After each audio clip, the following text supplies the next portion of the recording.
So I'm going to bring up other experts to come and share with you their own experiences and about how we think about scale and the path to scale. Can you sort of share with us what are the highlights and what are the lowlights of going through the process and scaling an innovation?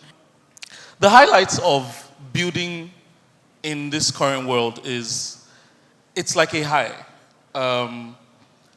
You first, and especially in the world of tech, right? You're able to start up a product, whatever, website, yada, yada, yada. And the way any product you can build today can scale so fast to get someone use it from anywhere in the world is as easy as it takes you 5 minutes. I can set up a WordPress website to sell agro products, for example, and have someone in the US look at it. The highlights of that is probably what I'll call one of the biggest high. It's you being able to have anyone have access to it. Then the lowlights is what I would say brings you back to the world, right? With this particular instance, it's when you take a project and turn that into a business. That in itself now becomes the entire lowlight of the tech generation or the tech world. From a risk perspective, how do we start to acculturize ourselves with innovation and realizing that it's not a linear process? It's not always going to grow and germinate. How do we start to build those kinds of behaviors and norms around accepting failure? Thank you. Innovation requires freedom, inhibition, or so it seems. On the other hand, you know that innovation or freedom without boundaries is going to wreck you, right? So one of the things that an old teacher used to teach me was strategy was not only about what you will do, but it's also equally important what you will not do, based on the strategy that you've chosen.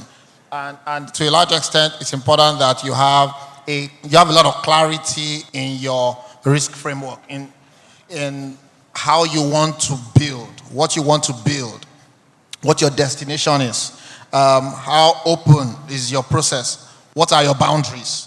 And so, to a large extent, defining those things and being clear about where and when your lines are is important. Because, and I'll tell you something, failure, right? If you don't do well in your organization, right, what happens? 3 strikes and you're out. Right? So how many organizations celebrate Failure Friday, for example? And these are things that we need to think about because we can't thrive in terms of innovation, which is test and learn, without adopting new cultures, new practices, new policies. So I would like all thoughts on this. From a corporate standpoint, we tend to see how, like you've mentioned, corporate innovation is not something that is standard. It's typically happenstance. And I'm going to plug it back here. It's regulation and the sense of things. Like you'd mentioned, what would have happened if the Naira redesign didn't happen? Would Money Point have gone up? Would OPay have gone up? We use the words Money Point, OPay, and PalmPay because that's survivor bias. What about all the businesses that had started before that? Where is pay attitude, for example? What happened there? So when we have a situation, because that's what I'll call it, that stifles innovation, and then we have a community which is now social that tends to put this blemish on the fact that your innovation didn't work. I don't understand how we expect people to, do the most around it. So what will it take for a 25, 26-year-old, for example, to be able to walk into the office of a multinational CEO and say, this is my startup, I'm trying to do this, we're focused on rural farmers, I want to have access to verified seedlings. I've been in some of these rooms, some are very helpful, some will look at you like, look at your dada, what are you telling me about? So these are things that needs to change, right? And I'm very glad that AFEX is starting with things like this because it's little pockets of, what will I call it now, butterfly or ripple effects that tend to change things in the long run. So the reality is that failure has a cost. Someone has to bear that cost.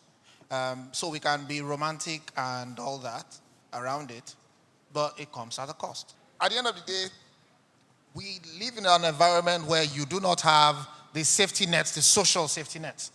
So you either have one or two options. Wait till you have sufficient safety net, personal safety net, like some of us had to do, or try to create